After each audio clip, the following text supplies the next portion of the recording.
welcome everybody to the Magic Beans podcast. We are back again for episode number 83. I'm your host tonight, and my name is Shorty, and I have a couple of beans on the line with me. So tonight we have Chewy. How's it going, mate? I'm very well. How are you? Pretty good. And we also have Cracker. G'day, Cracker. Hello, hello.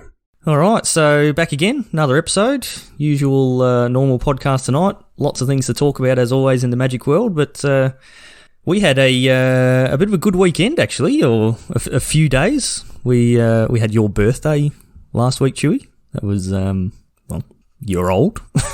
Officially now, yeah. Like there's no argument. There's no defending it. I'm just old. If people ask me how old I am now, I say yes, I'm old. There was a bit of a celebration on the Friday. It almost didn't happen, but we got there. So what? You want to tell the fine folks out there what you got up to? So I'd planned on having a cube. So Polywaffle's got a powered cube that we'll really look forward to playing. And unfortunately, restrictions, though they got eased, they didn't get eased enough for us to be able to go to someone's house and play cards. And Polywaffle and my wife then got to work and found out that if we hired out a conference room at a hotel, that was all perfectly within the rules to have a conference. So we had a conference, which was powered cube, and a Modern Masters 2 draft, and it was a lot of fun. So went into the city. We went to a barbecue joint and ate lots of meat. Some amazing meat and some, oh my goodness, lobster mac and cheese. Yeah, lobster mac and cheese and brisket and like all sorts. Yeah, just it was great. So really enjoyed that. So and it was awesome. So thanks to everyone who came. Cracker, I don't know what happened, man, but I got the broken reanimator deck and got a couple of turn 2 Grizzlebrands. So it was pretty sweet. I get it. I get it. I know where you're coming from now. It's just, it's so much fun. It's like good. The thing is, I could hear you giggling and saying, "Oh, I'm really sorry. I pay 7 life, draw 7 cards." It's like, you're not sorry at all. I bashed him for 7 as well. Don't forget. Yeah, of course. Yeah. Of course. So gain that life people back. would go to write down my life total adjustment. I'm like, don't bother. Yeah. I'm not gaining 7 here. I mean, technically I am, but we're just paying the 7, all right? Like, I don't know what you think's happening. But what's funny with Grizzlebrand is like the 7 power lifelink flyer is kind of like the second mode of that card. It's like, oh yeah, I can attack too, right? So yeah, it's just the activated ability. That's what it's all about. Yeah. Sure is. But yeah, that was a good lot of fun.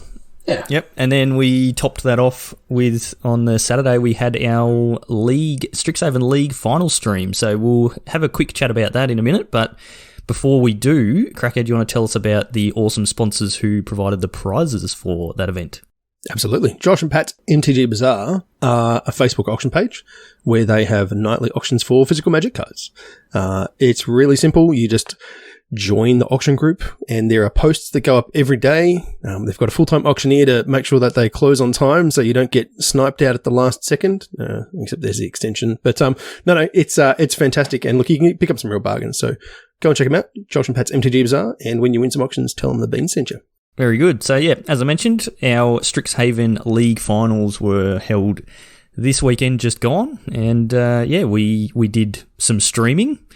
We had a bit of fun with last-minute changes for the setup. For those who watched the stream would have heard all about it. But if you didn't, I had trees falling down near my house very recently in the storms. That's been mentioned on the cast before, which took out the power lines and all the phone and internet cabling. So the power came back on, but the internet cabling has not been resolved yet. So I had no internet, which meant I couldn't push buttons from my house. We weren't allowed to all get together as we have in the past and do it all live. So we kind of ad hoc'd it, and I ended up at Chewy's house because that was allowed, and did it on the fly with Chewy in another room, sort of echoing into my mic and all that sort of stuff. So it was good fun. When we built our house a few years ago, it was about a year before we started the podcast, and the open plan wood floors everywhere seemed like a great idea at the time, but not so much now. Not conducive to podcasting and streaming. No. But yeah, we did the stream. So myself, Chewy, and Stu got on for the commentary with Matty Polson in the background helping out with organising things. So massive shout out to him.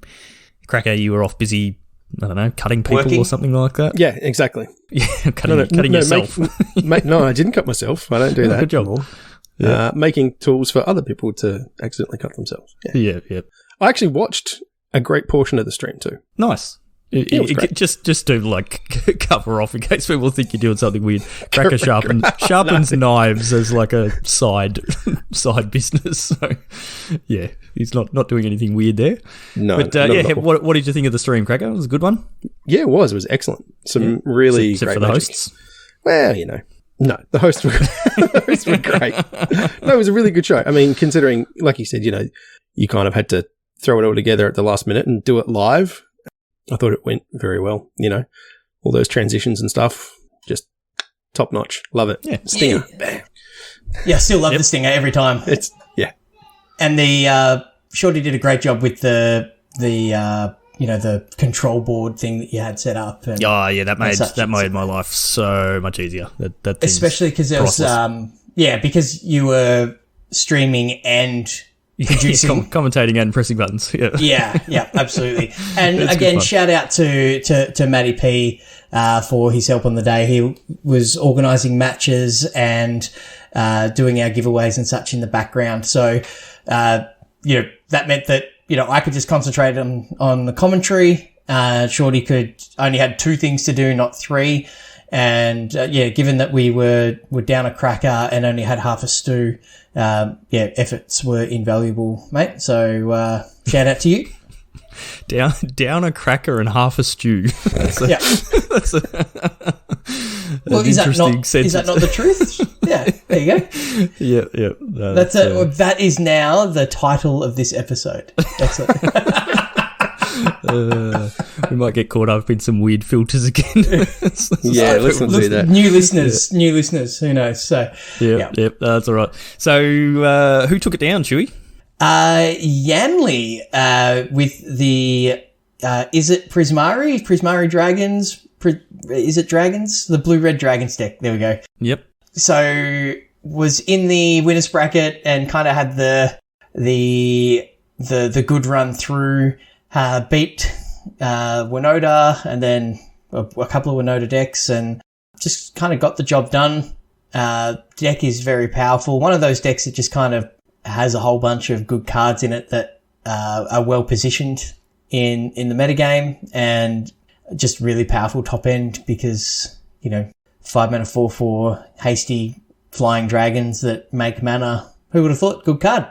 So it's a great deck. I've actually been playing it a fair bit on ladder, just watching the gameplay throughout the stream. It was a deck I thought I could get behind, that sort of snowballing mid-range shenanigans deck, and I've been enjoying it actually. It's a pretty sweet deck. So if you're looking for something to play in standard, I definitely recommend that. And did well in a fairly diverse top 8, right? Like we had some decks that on sort of face value looked like they might have been similar, but were very, very different. And I'm speaking about the 2-teamer lists and the 2 mono white lists. So you could, if you just looked at, 2-teamer adventures decks, you could just be forgiven for thinking they were the same deck, but they were different, and the same for the mono white. So, it's just testament to the power of the Dragons deck that it just kind of get the job done no matter what it's up against. So well done. And Yanley played well. Yep. Yanley's been floating around in our Discord and in our events for a while now. And good to see them get that win and sort of make it straight through and stay in the winners bracket and get all the way to the end. So Yanley will be playing in our 2021 Magic Beans Invitational. So looking forward to seeing what he can come up with that and for that, and what his idea will be for potentially a Josh and Pat's MTG Bazaar token. So something to think about. Yanley got a few months, but yeah, it was a good event and plenty of good Magic and a lot of fun. So next league, D&D League, I just put up the announcement in our Discord, is open for registration. That kicks off in about 4 weeks, I think it was, the 16th of July. So, go and look that up and register for that because, it'll be a lot of fun and we'll do the same thing with the group stage and then into the finals and the final stream. All right, so that's our league. Something we wanted to just touch on quickly, and I guess, we're going to talk about the most recent Secret Lair announcement. We don't usually talk about these two too much, but... We do. We talk about them every time. We say that every time we're not going to talk about them, and then we do. I guess sort of this one, the only reason I wanted to bring this one up is the art. It's pretty cool. This is the first, this is a big dump of Secret Lairs. There's so five many. of them, 6 of them, something like that. Yeah, but then there's different versions of each of them. You can get foil and non-foil for each one. Yep. So there's Saturday Morning D&D, which we've got a Commander Sphere, Whir of Invention, Heroes of the Unfall, Impact Tremors, Primal Vigor, and Unbreakable Formation. Nothing amazing in those cards there, but the art is literally like Saturday morning cartoon art. It looks like it's, I don't know, He-Man or something like that all three of us would have grown up watching. Too. Quick sidebar. Yeah, they are, yes. Yeah. Yep. But these are all, Commander cards, like Commander Sphere, Whir. I play Whir.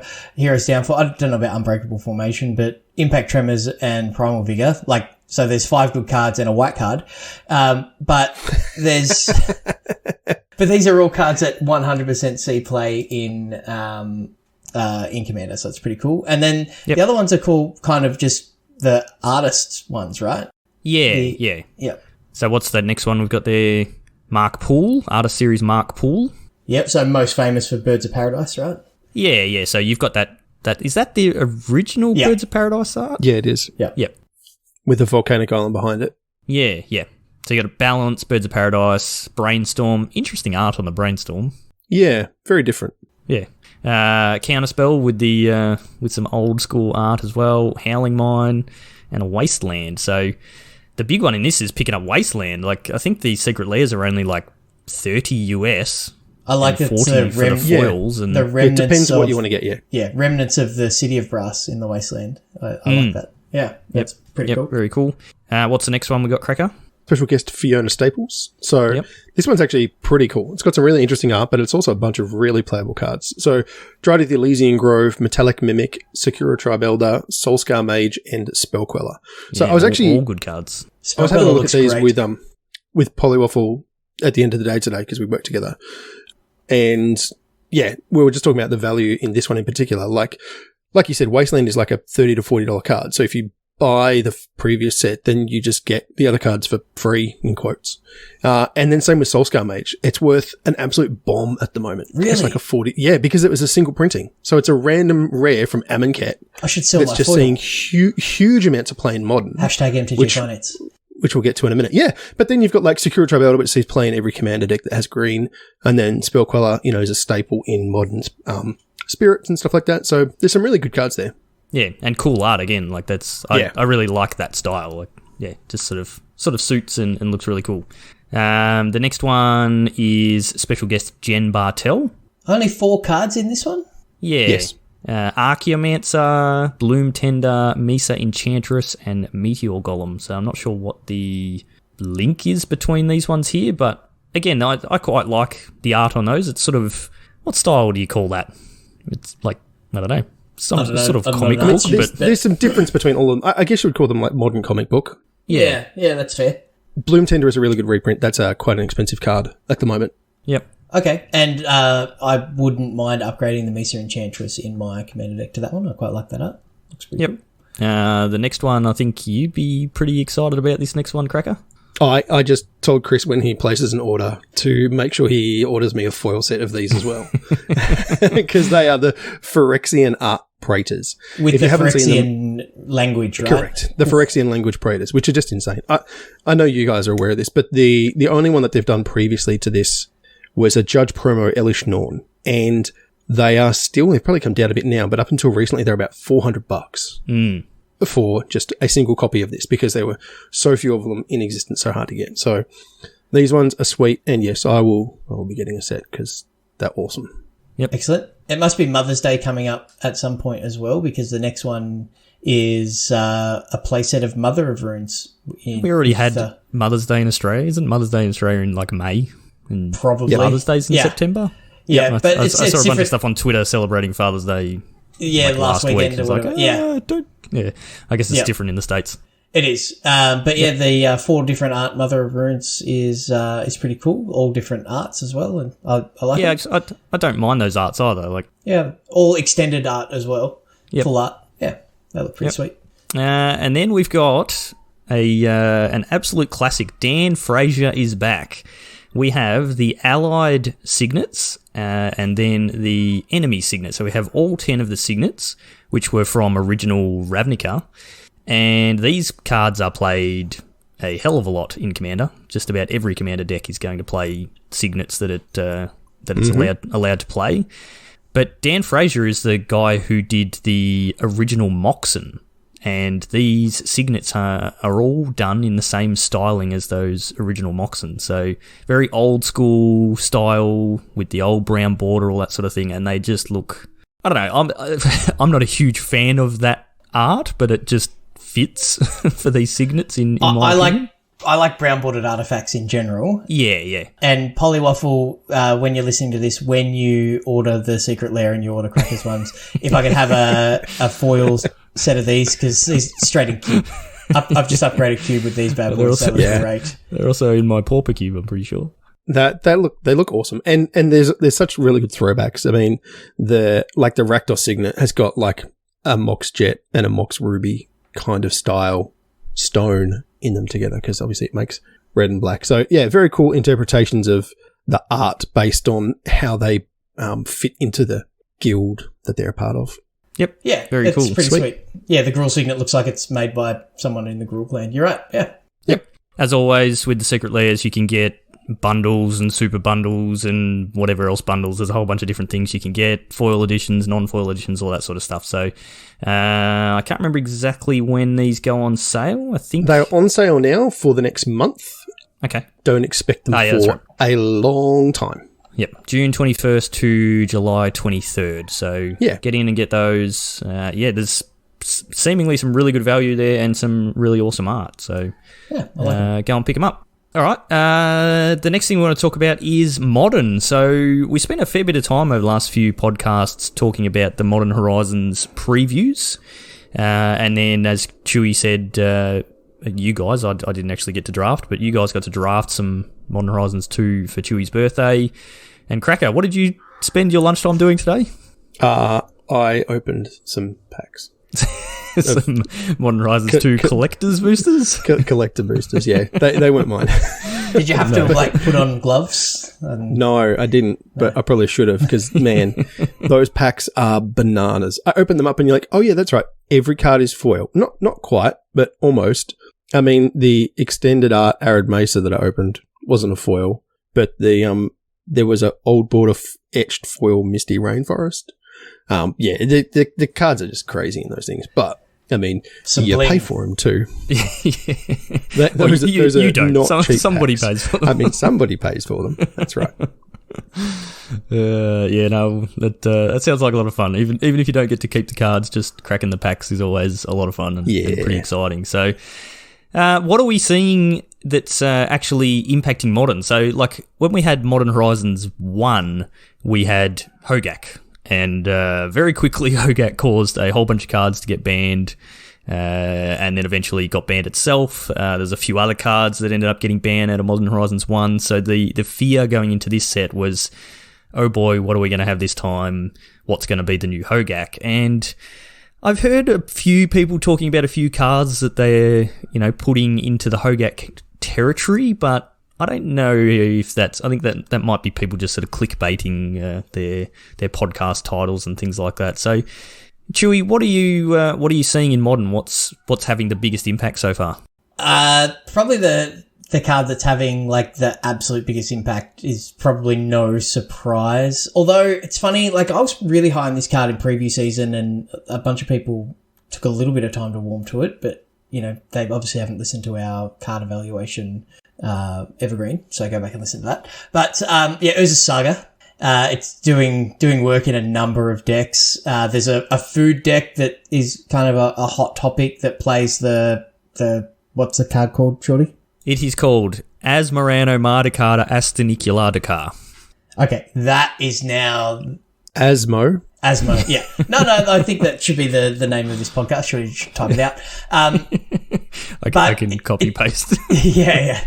It's doing a lot of work in a lot of decks. The food deck, it's doing work in Amulet, which is pretty exciting for those people that are faithful. Primetime fans. Yeah, exactly. So, going and getting an amulet, or even getting an expedition map to go and get, the land that you want and things like that. So that's pretty awesome. So yeah, that is, I don't know if that one's really been given the Hogak category. I know some people were like, ban it, but you'd see half of Twitter. Yeah, there's a lot of complaining about it. I think in that first week it was pretty heavily played, but I think the following week it wasn't so much. So people sort of calmed the farm a little bit and sort of settled it down. But there was also the I don't have the card up in front of me at the moment, but the blue delve thing that got big when you delved cards. Like, people were worried about that, the Tombstalker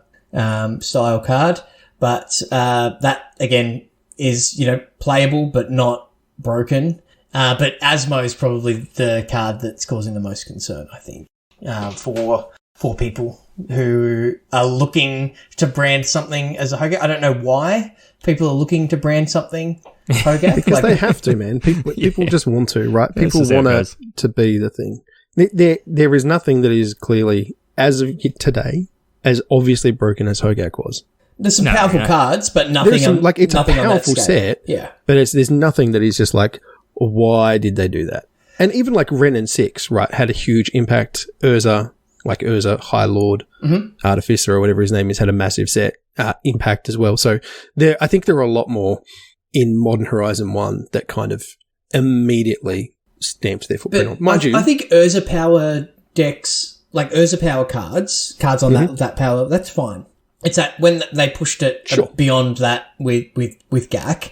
But I think in this set there are cards on the same power level as Urza, and I'm cool with that. Like, I think if that's the target that they aim for and consistently hit, I think that's great. That's a healthy modern format. It's modern. Well, that's what you want in modern. Modern is meant to be a powerful format. So it's meant to be shenanigans, right? You're meant to be able to just do like banana stuff. It's one of those formats where it's like, I died, but my opponent did a cool thing.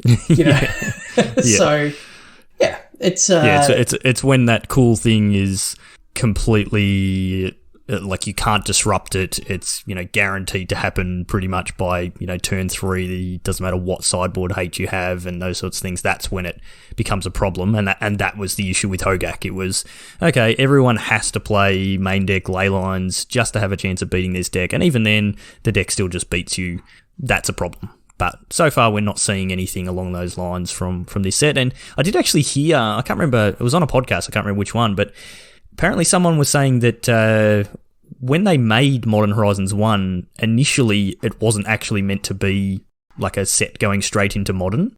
And then at some point, whether it's the powers that be or whatever, someone went, okay, no, we want to make this a set that's getting put straight into Modern. And so they just didn't test it anywhere near like the way they should have, which is not surprising, being Wizards, which obviously led to a bunch of issues. Whereas this time around, they had Sam Black and BBD and Brad Nelson and those sorts of guys actually come in on a contract for a month to do a bunch of testing and help them out with that sort of stuff. So hopefully that made a bit of a difference. And these cards that seem powerful at the moment aren't going to end up too powerful.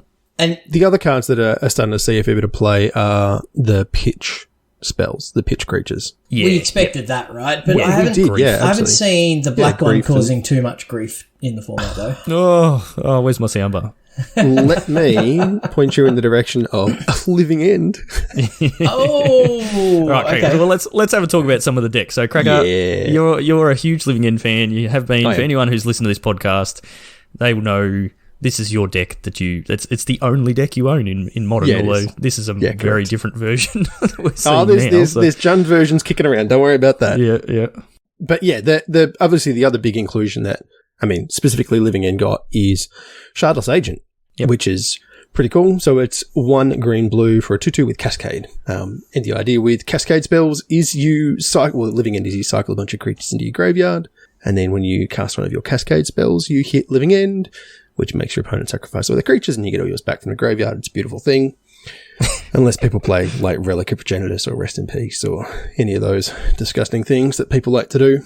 The main other thing that people are doing now is Crushing Footfalls, which has been a sideboard card as an option for a while. But there's a lot that are kind of moved into predominantly blue-green these days, because you get access to, or even Teamer, because you get access to like Brazen Borrower and Stomp out of the Giant. I've gone completely blank on what he's Bone called. Crusher Giant. Yeah, Bone so Crusher, you get early interaction without breaking. And the other big thing you get is Force of Negation. So Living End has always been like weak to counter magic. And Subtlety is also an option. Subtlety is also not subtle, but yes, yeah, absolutely. And so like there's those kind of versions kicking around now, which is pretty cool, because I mean it's obviously a thing I particularly enjoy. So yeah, well that Teamer version is a very different version to the version that you used to play. Like that version is not even playing Living End.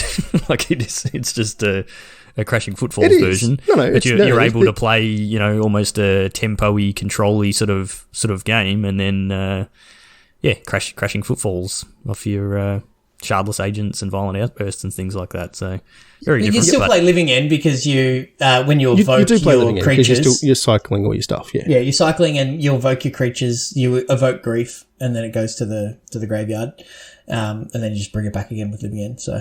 Well, the Teamer versions aren't playing Grief because they don't have the black pips to do it. Yeah, there's a Teamer version Subtlety. I'm looking at that doesn't have any cycling creatures at all.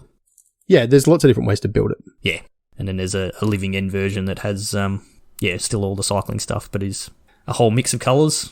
Yep. But good to see some changes there. Yeah, it's new and the format hasn't settled yet, so I expect to see either there'll be two distinct lists or they'll come together in a consensus list, right? So and look, it's not a problematic deck as far as like it doesn't fold to Graveyard Hate, but it has a hard time beating it. So if it needs to be brought down, it will pretty easily. Yeah. Yep. All right, Chewy, what's another deck that you're seeing that's starting to incorporate some of these new cards? There's a card called Rise and Shine. Rise and Shine? No, it's a one-of in a Etch Champion deck. What are you talking about? No, that's actually heard of that card. It makes all of your stuff into artifact creatures with power and single number of artifacts you control. Okay. But yeah, it's a one-of in an affinity deck. That's all. That's yeah. But I just like the 4 Arcbound Ravager, 4 Arcbound Worker, 4 Hangerback Walker, 4 Walking Ballista, 4 Zabaz the Glimmerwasp, and with Hardened Scales, and 4 Urza's Saga. And so basically, the Hardened Scales deck is one of those cards that kind of cycles in and out of popularity or amongst the top tiers in Modern. And it got a couple of really, really good pickups with Modern Masters too. So yeah, Zabaz the Glimmerwasp. So those who don't know, it's a 1 mana 0/0 with modular 1 legendary artifact creature insect. If a modular triggered ability would put 1 or more +1 counters on a creature you control, put that many +1. So with, Arcbound Ravager, Arcbound Worker, and friends, you can, get extra value. So it's an extra copy of Hardened Scales for half of your creatures.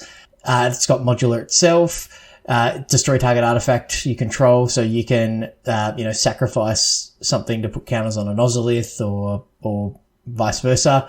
And against flying turn to turn, you do have copies of, no, you don't, not in this list. There's a list that plays, Glimmer Void as well. But then it's also got Power Depot, which is a card from the Modern Master set. It comes into play, tap, add colorless, add 1 mana of any color, spend this only to cast artifact spells or activated abilities, but the land itself has got modular 1.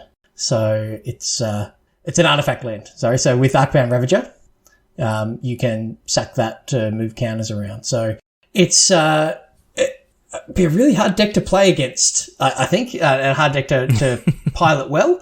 But, a good knowledge of how the stack works is probably important with this deck. But this definitely got a power boost, and I think it's something that, be prepared for if you're wanting to play some leagues.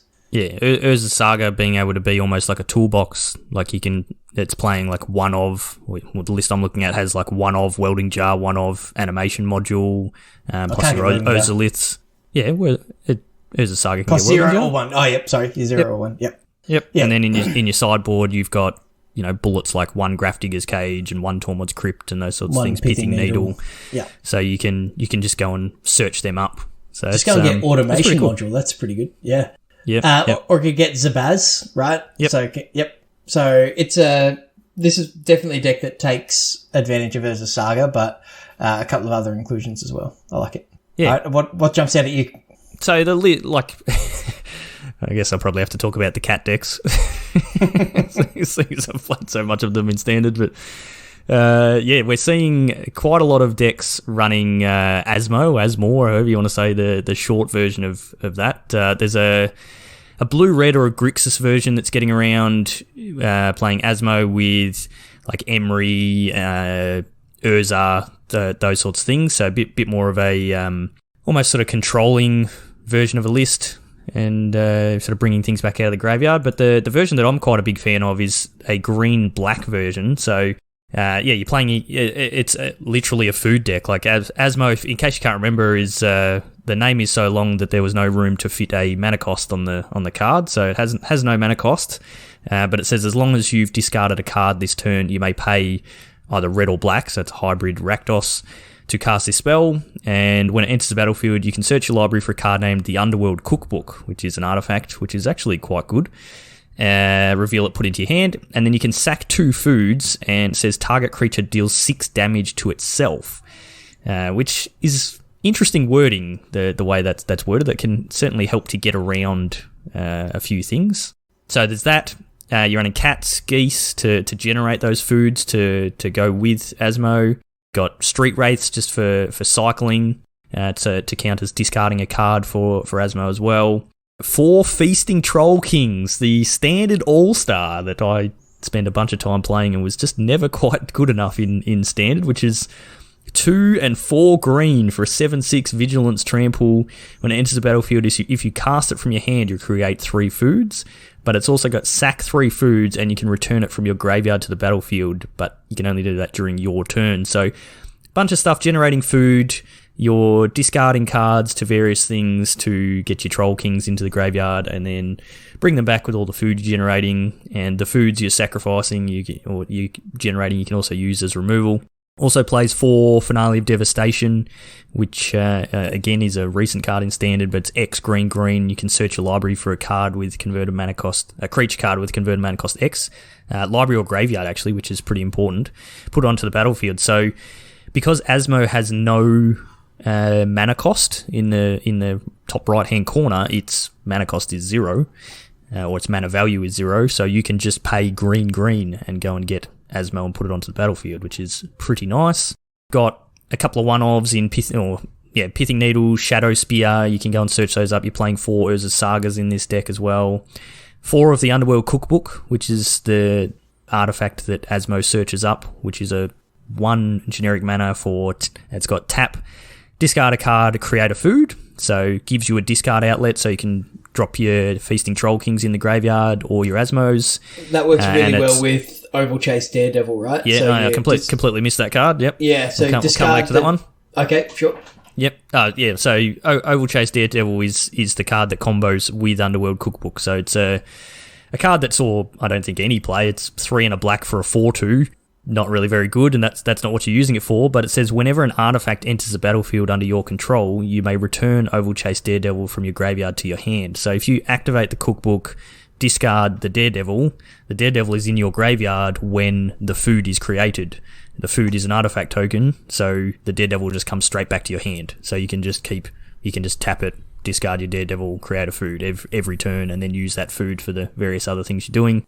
And then Witch's Ovens to, again, generate more food and put those cats in the oven. So it's a really cool deck. It's got a bunch of different angles. It's doing stuff out of the graveyard, but it's doing stuff on the field, and it probably, I imagine, would play out pretty similar to how the Jund food decks played out in Standard, where you just kind of got game against everything, and even when people try and use a bit of hate against you, you've got other lines that you can play. So I quite like this deck. I don't think it's crazy powerful, but it's good enough, and yeah, it'd be interesting to see where people take it from here. I think this looks like one of those decks that the game is over before either player actually realises. Yeah, it goes for another 20 turns. Yeah, but the game's over. But it was over a long time ago. Absolutely. Some versions are even running Life from the Loam to buy back. Saga or Trail of Crumbs just to generate more value and sort of churn through your deck. Because, mostly you're playing permanent, so your Trail of Crumbs works really well to just filter through and pick the cards that you need. So, yeah, cool deck. I think if I was to be playing a Modern tournament this weekend, that's what I'd be wanting to play. So, yeah, it's right up your alley for sure. Yeah, definitely. Cracker, you got any other decks that you've seen? Or I know like Ragavan is starting to pick up. Well, it's super expensive on Magic Online. Yeah. There's a few different decks with that. I haven't seen the Ragavan list in front of me, but the one I was looking at is a Blitz, which I know is another favourite of ours. The new card in that is Dragon's Rage Channeler, which is one red, or it's just red for a 1/1. And it says, whenever you cast a non-creature spell, Surveil 1. If you don't know what Surveil does, you look at the top card of your library. If you want it, you can put it back on top. If you don't, you can put it in your graveyard. And then it has Delirium. If there are 4 or more card types and among cards in your graveyard, it gets +2/+2, has flying, and attacks each combat if available. So this deck is sweet because it's playing a bunch of prowess creatures and then just a lot of cheap spells, Lava Darts, Lightning Bolts, Mutagenic Growth. And then you get some weird, like Unholy Heat, which is a shock unless you have Delirium, and then it deals 6 instead for just red for instant. But it's also playing Expressive Iteration, which I know we're all big fans of. And then things like, Mishra's Bauble and Metamorphose. So kind of just a really sweet aggro spell slinger deck, which is fun. Yeah, and that new card's being played in like Legacy Delver as well. Yeah. So it's for sure. It's very, very good. There's a lot of things in that deck that are scary. Like when you just think about the speed of which that can kill you. It's very low to the ground. Might get under the Asmo deck. You might have to start sacking your foods for life, Shorty. So. No, you just sack 2 foods and they deal 6 damage to themselves. Yeah, that's it. There's a deck on the list that I don't think is very good, but gee, when I look at it, I want it to be good.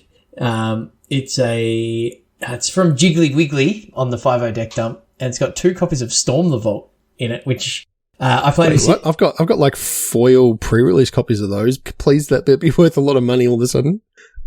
Why haven't you traded that to me to go Majora deck is my next question. But that is a legendary enchantment, 2 blue and a red, and whenever one or more creatures you control does combat damage to a player, you create a treasure, and then you can at the beginning of your end step, if you control 5 or more artifacts, transform it, and it becomes Tolarian Academy. So it taps for 1 blue for every artifact you control. So it's playing a whole bunch of artifacts. It's got Academy Manufacturer, which is a 3-mana 1/3. If you create a food, clue, or treasure token, instead create 1 of each. So creates a lot of artifacts.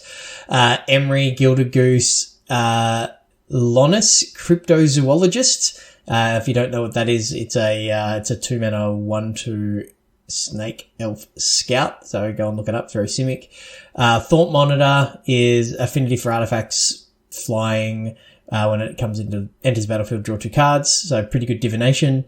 And Urza, and it's got Gallblast, Metallic Rebuke, Cryptic Commands, Mishra's Baubles, Mox Amber, Navigator's Compass of all cards. So it goes and gets a land, but it also gains you some lives. 3 copies of the Underworld Cookbook as well.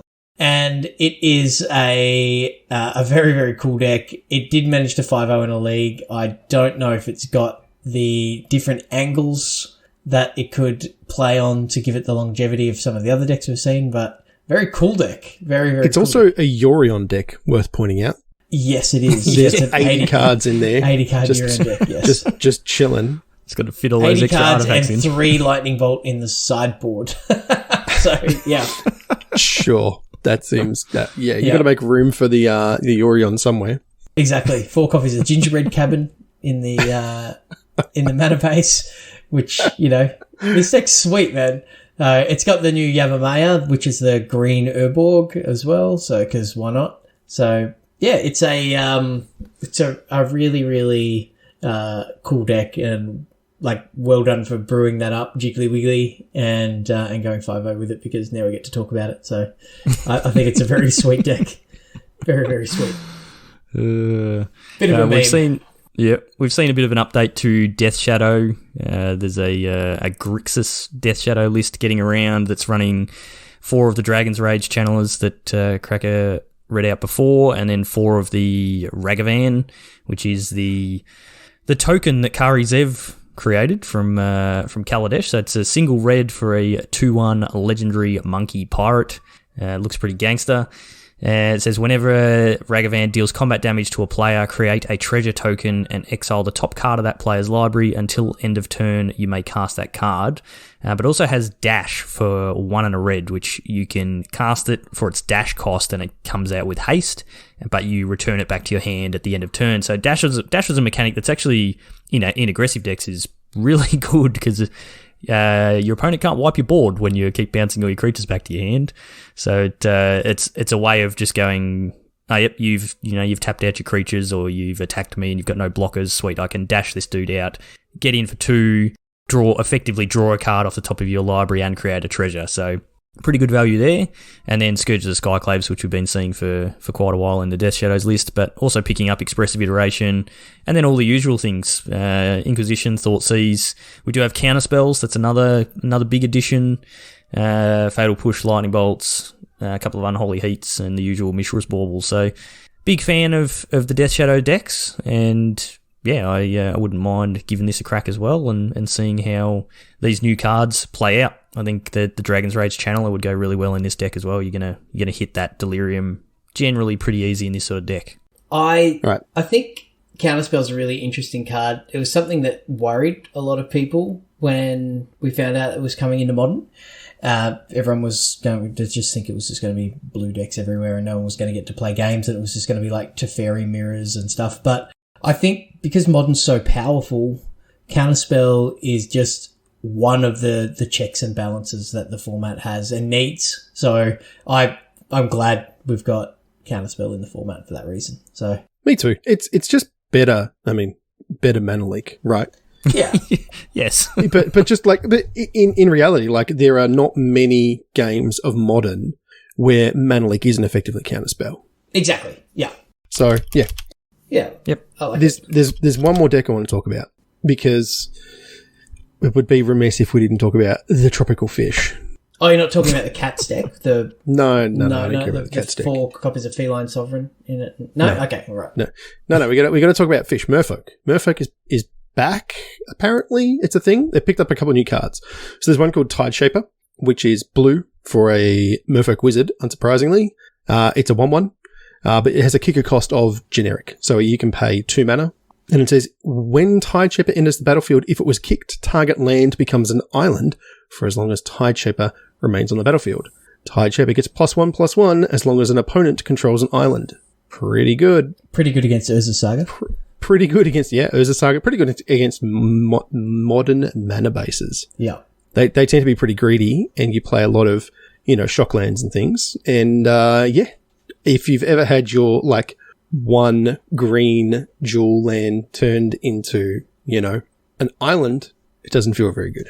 And when you then think about Lord of Atlantis coming down some turns later and giving the team Island Walk. Same turn.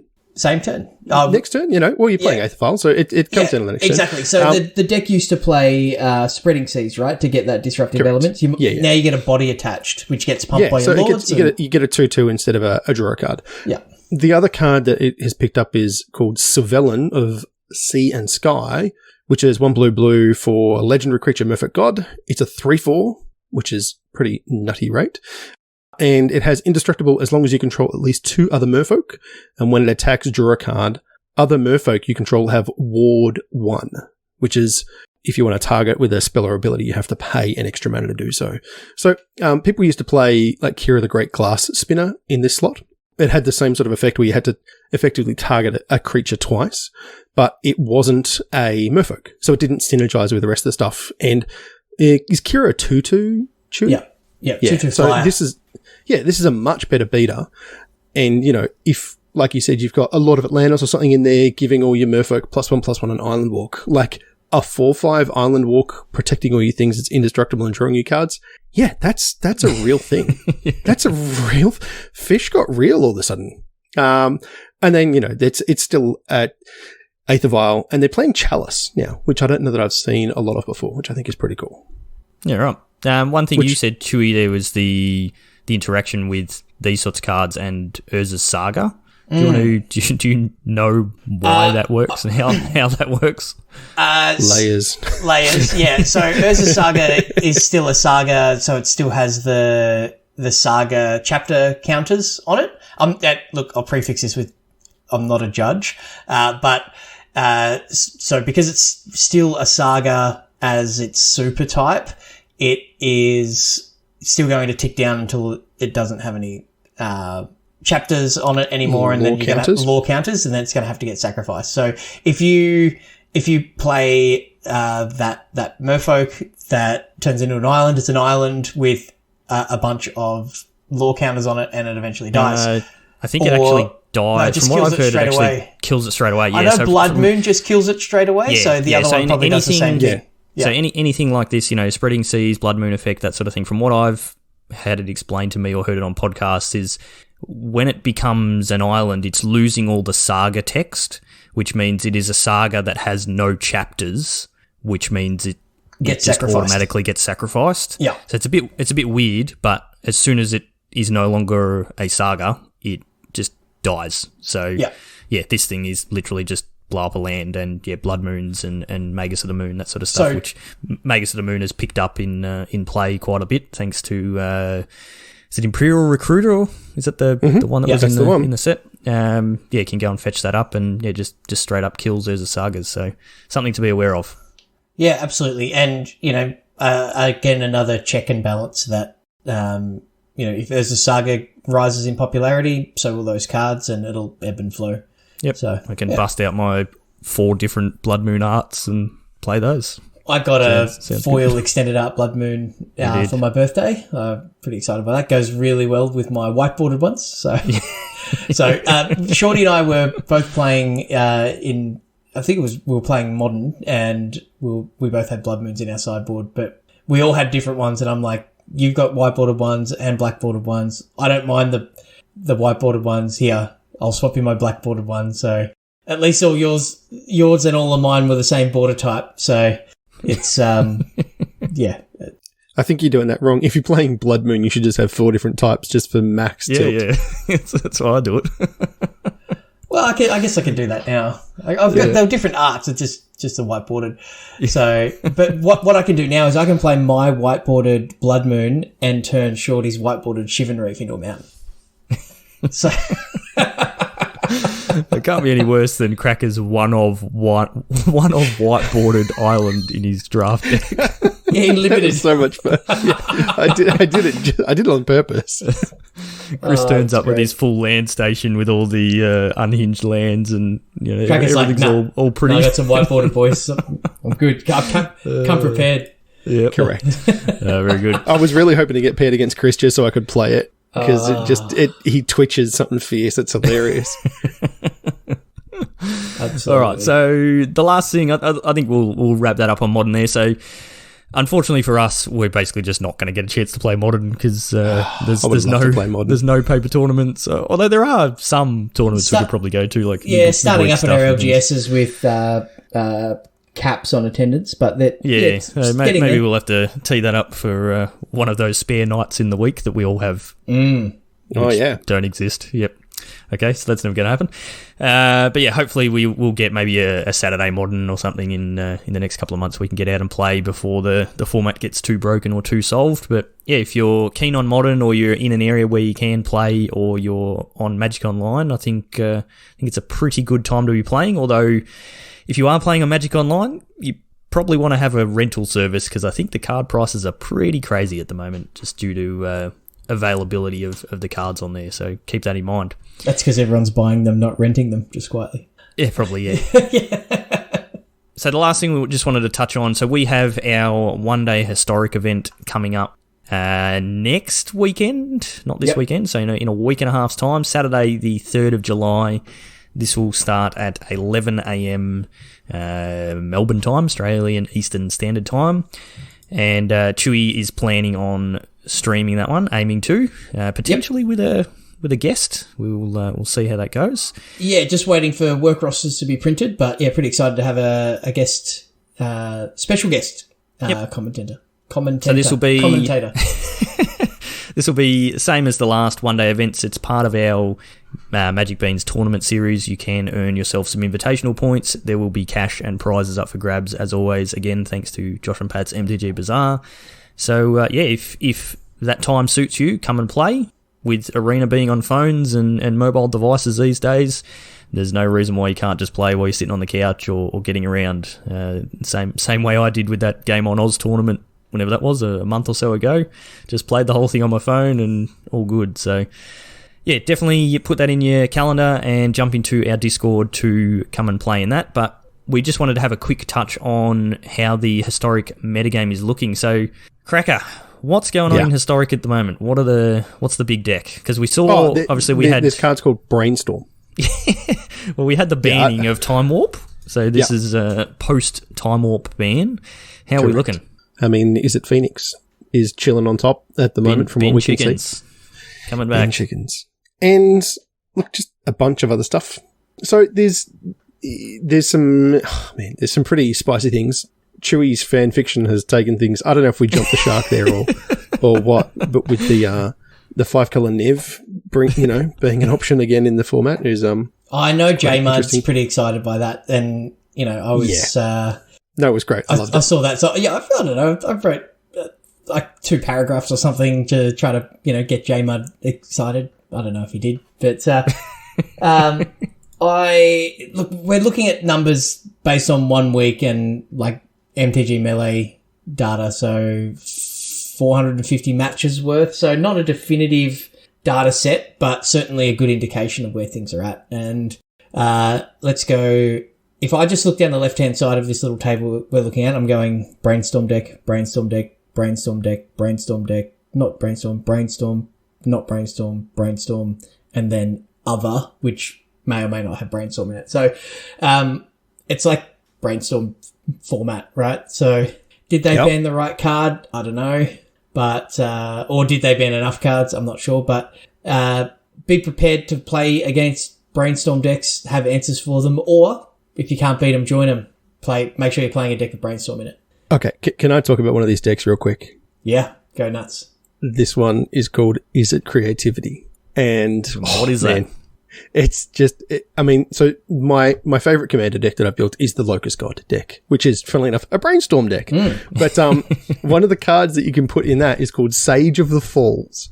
That Merfolk Wizard All-Star that's a 5-mana 2/5.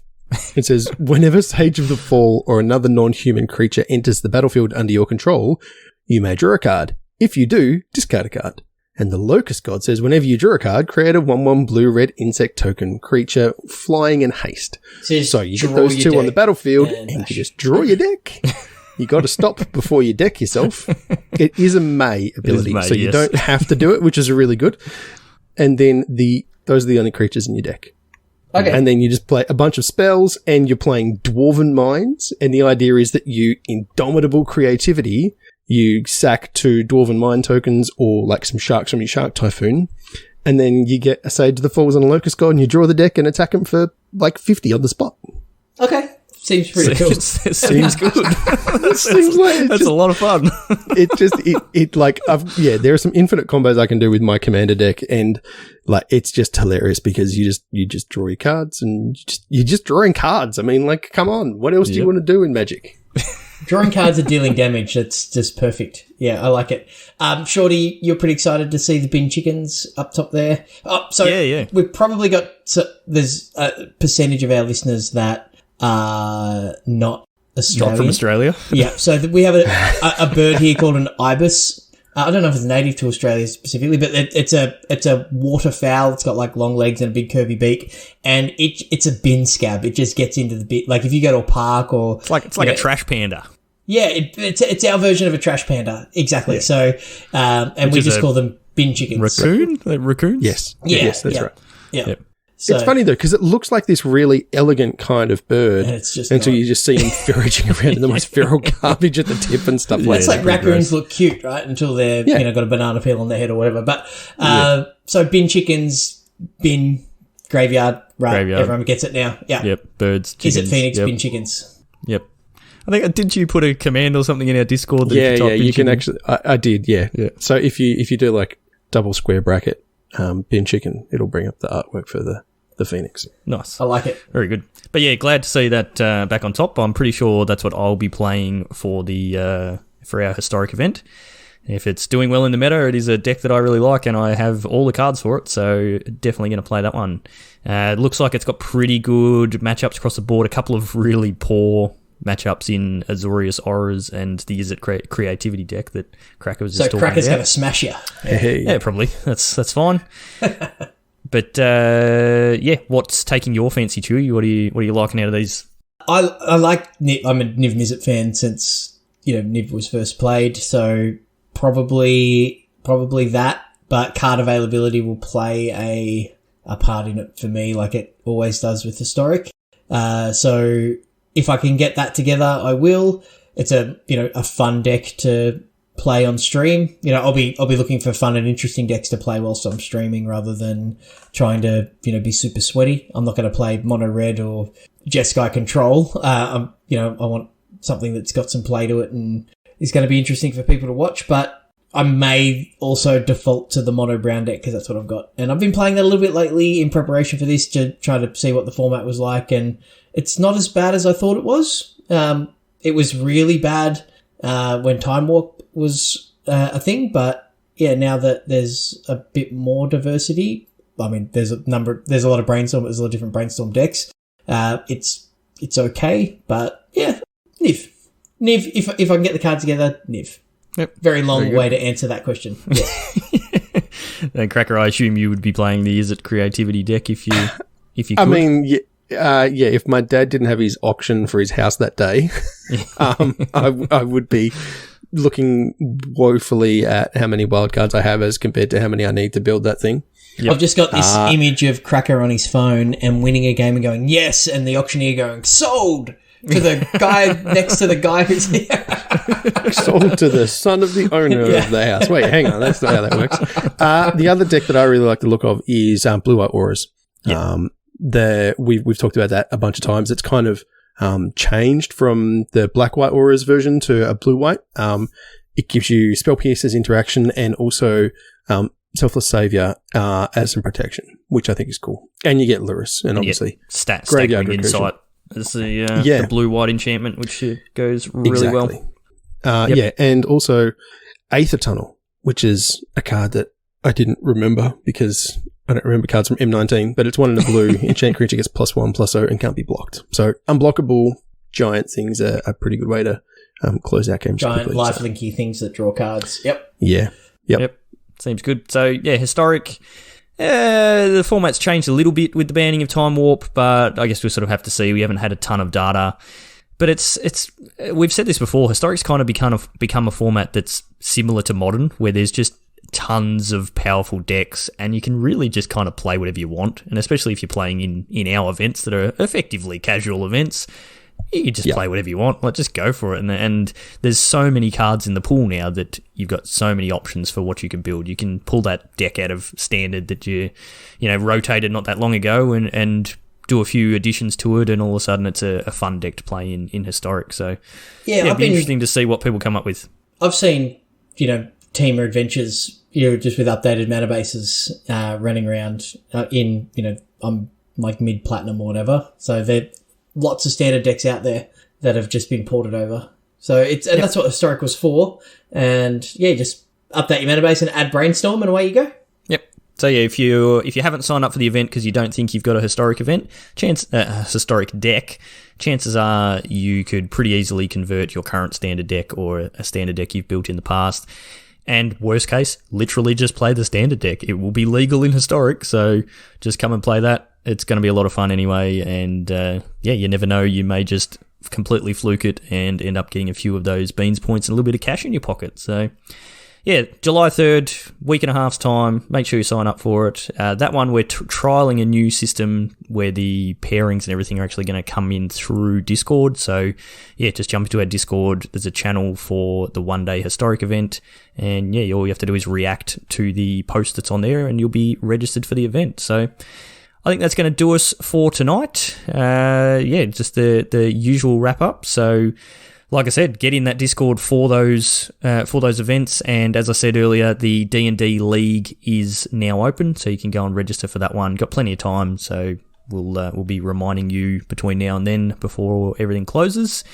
If you want to show us some support directly, you can jump on our merch store, where the link is in our show notes, and pick up some sweet Magic Beans hoodies, t-shirts, mugs, all that sort of stuff. You can go and show some love to our sponsors, Josh and Pat's MTG Bazaar. Just search them up on Facebook and join the group to check out their daily auctions.